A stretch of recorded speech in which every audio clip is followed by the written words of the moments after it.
जय श्री गणेश दोस्तों। हमारी आज की कहानी का नाम है नौकरी। कहानी अच्छी लगे तो प्लीज़ चैनल को सब्सक्राइब कर लीजिएगा। अब शुरू करते हैं कहानी।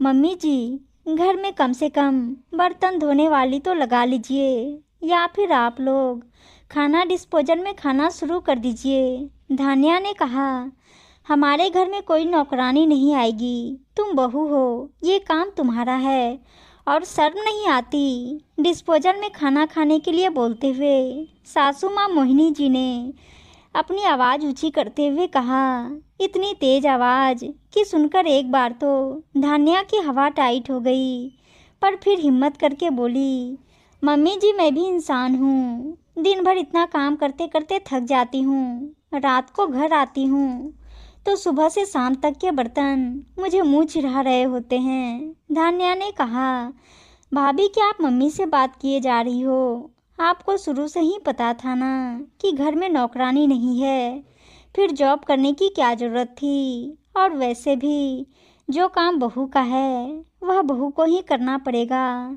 उसके लिए कोई और नहीं आएगा। ननद स्मिता बीच में ही बोली, पर अपने इस्तेमाल किए हुए बर्तन तो आप साथ के साथ धोकर रख सकते हो ना।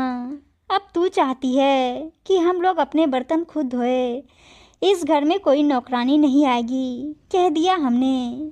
कहकर मोहिनी जी ने बात को वहीं ख़त्म कर दिया। आज ऑफिस में बहुत ज़रूरी मीटिंग थी। धान्या को आते आते रात के 9 बज गए। पक्का कन्फर्म था कि उसे डांट पड़ने वाली थी। उसका सिर दर्द से फटा जा रहा था। वो थक हार कर घर में घुसी ही थी कि देखा तो मम्मी जी और पापा जी टीवी देख रहे थे। आशीष अपना लैपटॉप लिए बैठे कुछ काम कर रहे थे। ननद स्मिता फ़ोन पर अपनी सहेलियों से बतिया रही थी। देखकर लगा सब कुछ नॉर्मल है। वो चुपचाप अपने कमरे की तरफ जाने लगी तो मम्मी जी ने उसे घूर कर देखा। उनसे नज़र मिलते ही उसकी नज़रें नीचे झुक गई। बस लेट आई थी, पर ऐसा लगा जैसे बहुत बड़ा गुनाह करके आई हो। उसे डर लग रहा था कि कहीं बम अभी न फूट जाए। वो चुपचाप नीचे नजरें कर अपने कमरे में चली गई। उसने फटाफट कपड़े बदले, हाथ मुंह धोए और कमरे से निकलकर रसोई की तरफ जाने लगी। आशीष की नज़र उसकी तरफ थी।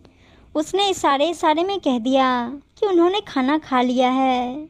एक पल के लिए ये जानकर धान्या को बड़ी खुशी हुई कि चलो आज तो खाना तैयार है, नहीं तो पिछली बार तो उसका इंतज़ार करते करते ही 10 बज गए थे। 10 भाषण सुने थे वो अलग। कितना सुनाया था मम्मी जी ने, तुम्हें जॉब करने की इजाज़त तो तभी मिली थी कि तुम पहले घर का काम संभालोगी, लेकिन तुम्हारे तो अब पर ही निकल आए। उसने खाना बाहर से मंगवाने के लिए कहा तो 2 लेक्चर और सुनने को मिले। पैसा क्या कमाने लगी हो, अपने पैसों की धौंस जमाती हो, हम बाहर का नहीं खाते, खाना तो घर में ही बनेगा। फिर 10 साढ़े 10 बजे उसने आनन फानन में सबके लिए रोटी सब्जी बनाई थी। उसमें भी 10 मिनट में निकाल दिए गए थे। मम्मी जी पापा जी खाना खाते जा रहे थे और उसे 10 बातें सुनाए जा रहे थे। उसके बाद रात को जूठे बर्तन नहीं रखते, उन सबको धोते धोते 12 बज ही गए थे। तब जाकर के उसको नींद नसीब हुई थी। पर आज खाना बन भी गया और उसे कोई बात सुनाई भी नहीं गई। वो मन ही मन खुश होते हुए रसोई में गई। रसोई में घुसते ही उसकी ये गलतफहमी दूर हो गई। खाना बना नहीं था, बल्कि बाहर से मंगवाया गया था। पर उसके बावजूद भी जानबूझकर पूरी रसोई को फैला दिया गया था। देखकर ही लग रहा था कि जिस किसी ने भी खाना खाने के लिए बर्तन रसोई से निकाले हैं, उसके मन में ज़रूर ये चल रहा होगा कि आज बहू को करने के लिए कुछ भी नहीं है, तो क्यों ना रसोई ही फैला दी जाए। यहाँ तक कि जब खाना बर्तनों में परोसा गया था तो अभी पहले उसे स्लेब को खिलाया गया था, बाद में बर्तन में पहुँचाया होगा। पर जब उसकी नज़र सिंक की तरफ गई तो जूठे बर्तन देखकर रुलाई फूट गई। इतने सारे बर्तन, ऐसा नहीं है कि वो कामचोर है, पर क्या करे, सुबह घर से निकलती है तब जो बर्तन धोकर रख कर जाती है वो भी आने के बाद गंदे ही मिलते हैं। दिन भर घर में कुछ ना कुछ सब खाते पीते रहते हैं, पर बर्तनों को धोना कोई पसंद नहीं करता और काम वाली बाई कोई रख ले, ऐसा हो नहीं सकता। क्या है ना कि बहू को आने के बाद सबको आदत हो जाती है नए नए धर्म निभाने की। दोपहर के खाने के बर्तन तक उसे मुंह चिढ़ा रहे थे, यहाँ तक कि मम्मी जी पापा जी ने सुबह नाश्ता किया होगा वो बर्तन भी वहाँ पड़े पड़े उसी का इंतजार कर रहे थे। कहाँ तो उसे बहुत ज़ोर से भूख लग रही थी और कहाँ इन बर्तनों को देखकर अपने आप ही उसकी भूख भी मर गई। उसके बाद ही उसने बाहर आकर बात की थी तो इतनी बहस हो गई।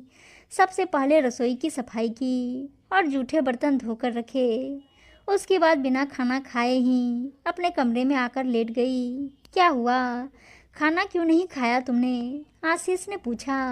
भूख मर चुकी है मेरी, अब इंसान हूँ मशीन नहीं, आखिर इतना काम कैसे करूँ? पता नहीं इस घर के लोग समझते क्यों नहीं।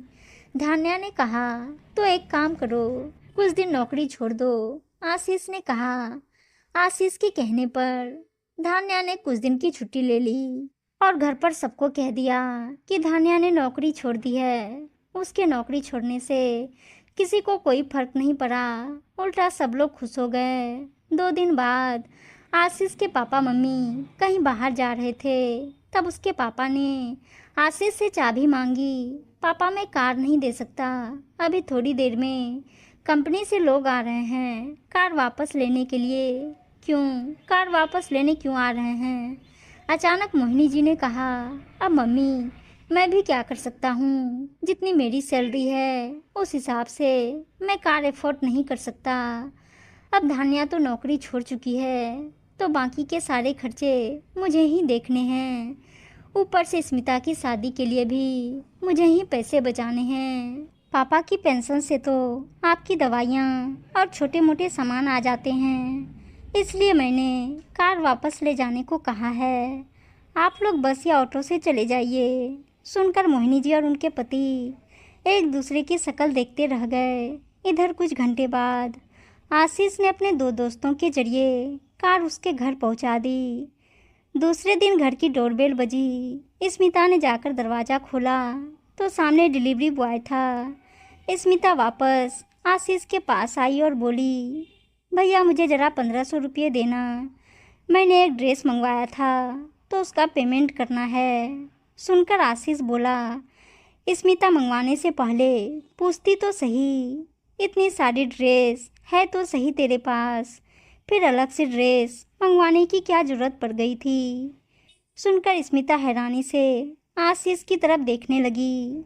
भैया पहले तो कभी मना नहीं किया, अब क्या हो गया? बहन पहले मैं अकेला नहीं कमा रहा था, 2 लोग कमा रहे थे, आशीष ने कहा। अरे तो बहू के नौकरी ना करने से क्या बिल्कुल गरीबी के दिन आ गए हैं, जो एक ही बात बोलता रहता है। अरे हमने भी घर चलाया है, तुम दोनों बच्चों को पाला है, लेकिन तेरे जैसी हालत तो कभी नहीं हुई, जबकि तेरी तो सैलरी भी अच्छी है। मोहिनी जी ने बिगड़ते हुए कहा। सही कहा मम्मी, आपने भी घर चलाया है, लेकिन कभी ऐसी स्थिति नहीं हुई, क्योंकि तब जिंदगी किस्तों पर नहीं बीतती थी। आप ही सोचो, हमारे पास सुविधा कम थी पर तो सुकून था, लेकिन अब सुविधा है, कार, स्मिता की स्कूटी, यहाँ तक कि टीवी और फ्रिज सब लोन पर उठाए हैं। पेट्रोल का खर्चा बढ़ गया, बिजली का खर्चा बढ़ गया, ऊपर से हर महीने बंधी बंधाई किस्त जाती है। आखिर अकेला कमाने वाला इंसान कितना करेगा? आशीष बोले जा रहा था और सब चुपचाप सुने जा रहे थे। एक 3000 रुपये की बर्तन धोने वाली लगाने के चक्कर में आपने जो पैसा घर में आ रहा था उसको भी रोक दिया। अगर बहू परिवार को परिवार समझकर खर्च कर रही है तो आपको भी तो बहू को परिवार का हिस्सा समझकर काम में मदद कर देनी चाहिए। अब बहू काम नहीं कर सकती तो थोड़ा एडजस्टमेंट आपको भी करना पड़ेगा, आशीष ने कहा। तो सब लोग चुप हो गए। आखिर फिर मोहिनी जी ने खुद धान्या को नौकरी करने की इजाज़त दे दी, साथ ही साफ सफाई और बर्तन धोने वाली भी लगा ली। अब सब अपना अपना काम खुद करते थे, यहाँ तक कि मोहिनी जी भी धान्या के आने से पहले पहले सब्जी वगैरह साफ करके रख देती थी। उम्मीद है दोस्तों कहानी अच्छी लगी होगी, और अच्छी अच्छी कहानियाँ सुनने के लिए चैनल को सब्सक्राइब और वीडियो को लाइक शेयर जरूर कर दीजिएगा। धन्यवाद दोस्तों।